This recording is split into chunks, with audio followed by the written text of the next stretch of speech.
Assalamualaikum warahmatullahi wabarakatuh. Izinkan kami dari kelompok analisis manajemen rantai pasok mangga di Kabupaten Situbondo. Izinkan kami perkenalkan, nama saya Faiz Dialuhak, yang di samping Bagas Arianto Nugroho. Saya Alia Zakia Maulidia. Saya Nur Laila. Saya Naris Cahyani. Izinkan kami untuk mempresentasikan PPT berikut ini.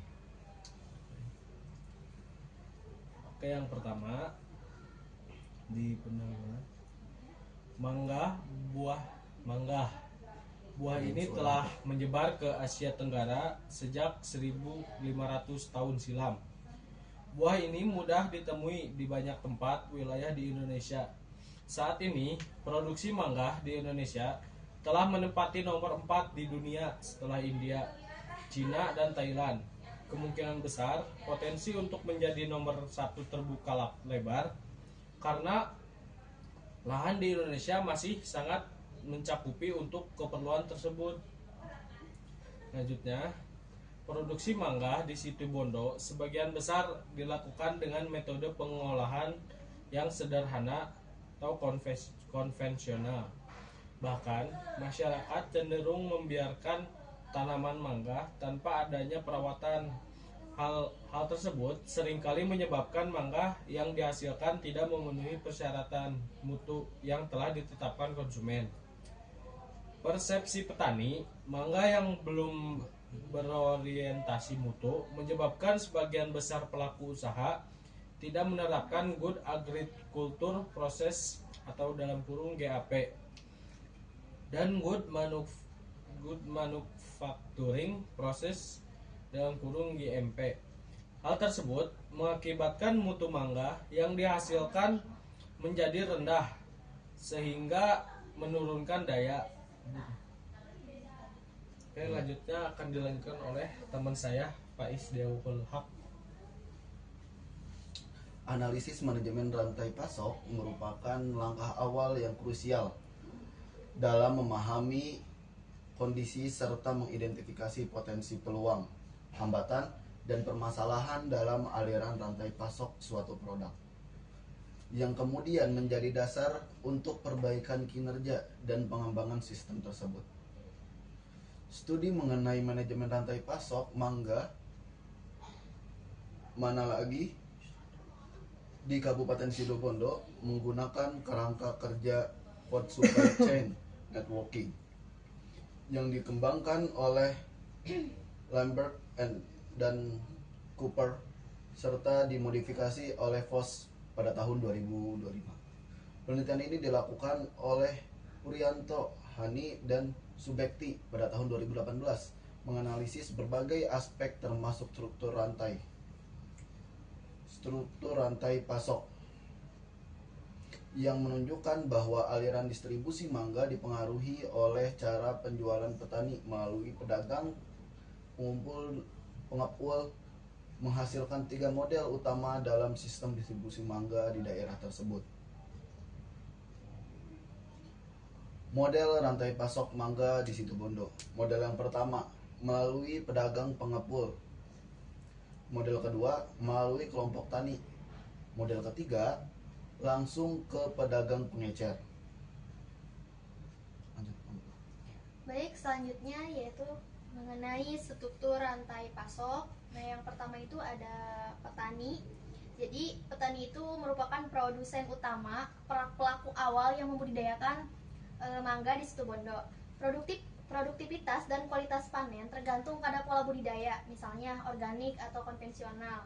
Terus, hasil panen sangat dipengaruhi oleh faktor musim, iklim, serta keterampilan manajemen lahan. Selanjutnya yang kedua ada pedagang pengumpul.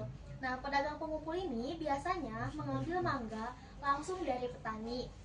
Biasanya saat panen tiba, sering melakukan pemanenan secara langsung di kebun, membantu petani untuk panennya. Terus fungsi utamanya adalah menyatukan hasil panen dari beberapa petani untuk memudahkan distribusi. Nah, yang ketiga itu ada pedagang pengepul. pedagang pengepul itu yang menerima mangga dari pedagang pengumpul. Terus yang menentukan harga berdasarkan kualitas buah, ukuran, kematangan, dan perlakuan pasca panen seperti pengemasan. Nah, mendapatkan informasi pasar terkait permintaan, harga harian, dan volume pengiriman yang dibutuhkan. Berperan sebagai penghubung antara produksi dan pasar induk. Nah, selanjutnya ada pasar induk dan pedagang pengecer. Pasar induk menjadi pusat distribusi lintas daerah seperti Surabaya, Jakarta, Semarang, dan lain-lain. Nah, di sini terjadi transaksi grosir dalam jumlah besar. Mangga kemudian disalurkan kembali ke pedagang pengecer lokal atau reseller di Situbondo dan kota lainnya untuk dijual ke konsumen akhir. Selanjutnya ada konsumen. Konsumen merupakan tujuan akhir dari rantai pasok. Selanjutnya ada jenis-jenis rantai pasok mangga. Yang pertama ada anggota primer. Komponen utama dalam alur distribusi mangga. Yang pertama ada petani mangga. Yang kedua ada pedagang pengumpul dan pengepul. Ada pedagang pengecer, konsumen. Terus peran utamanya adalah memastikan produk sampai ke tangan konsumen dengan kualitas dan kuantitas yang sesuai. Nah, yang kedua ada anggota sekunder, pendukung operasional produksi dan distribusi. Nah, maksudnya apa? Penyedia alat dan bahan seperti benih, pupuk, pestisida, alat panen.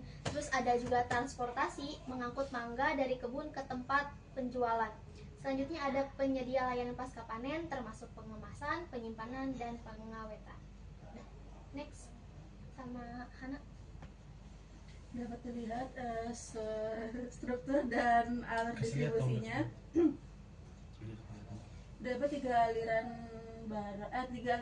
dari rantai pasok ini. Yang pertama ada aliran barang, yang kedua aliran informasi, dan ketiga aliran finansial. Selanjutnya terdapat juga 3 pola dari rantai pasok tanaman mangga di desa Situbondo.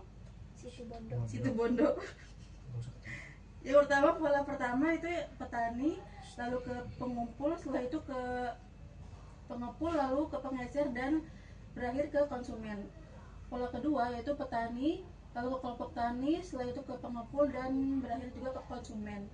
Dan yang terakhir, pola ketiga yaitu petani, lalu ke pengecer dengan biasanya dengan sistem sewa dan langsung ke konsumen. Ya. Dah, Ini siapa? masih Hana.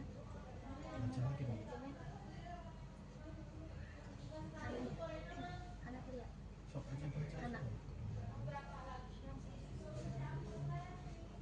Selanjutnya manajemen jaringan dan rantai. Struktur manajemen dan rantai pasok, pemilihan mitra dalam rantai pasok, sistem kontraktual dan transaksi dalam bisnis mangga.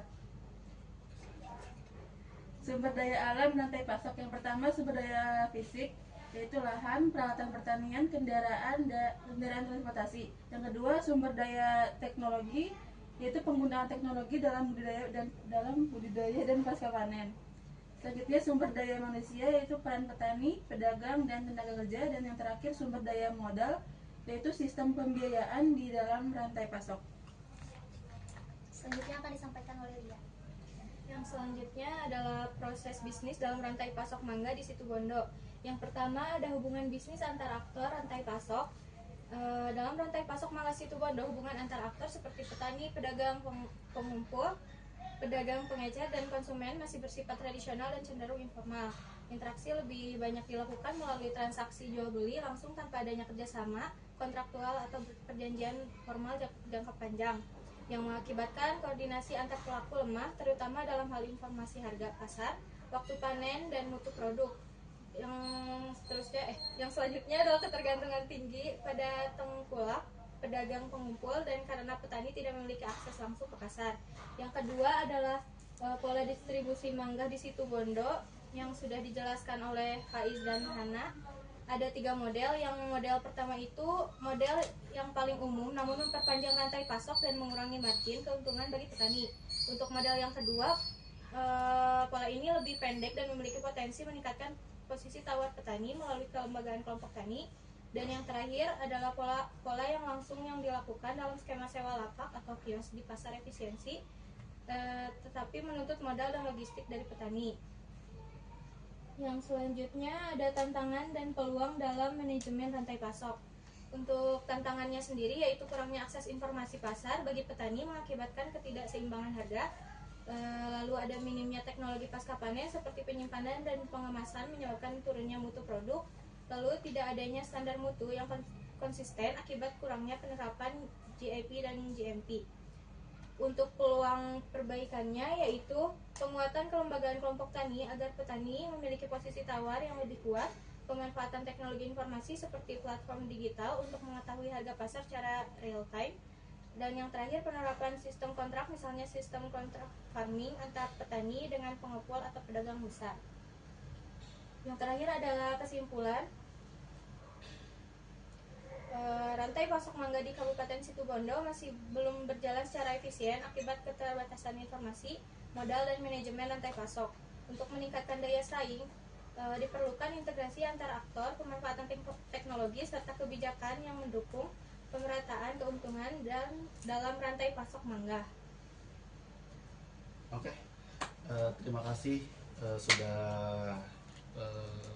memberikan kami waktu untuk presentasi. Bila ada pertanyaan mungkin nanti bisa diberikan pertanyaan di kolom komentar. Jangan lupa subscribe teman-teman.